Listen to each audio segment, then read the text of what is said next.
Ito na yung manok na gabi na agising pa. Ayan.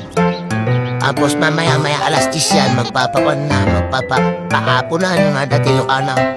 Papatulog na doon sa may tulugan niya doon. Ngayon naman, anong oras?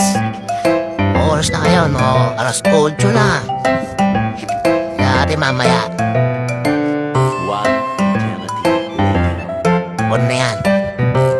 Papayapunan. Hindi ka na. Dami yun.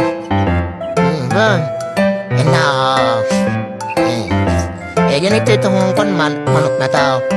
Yan.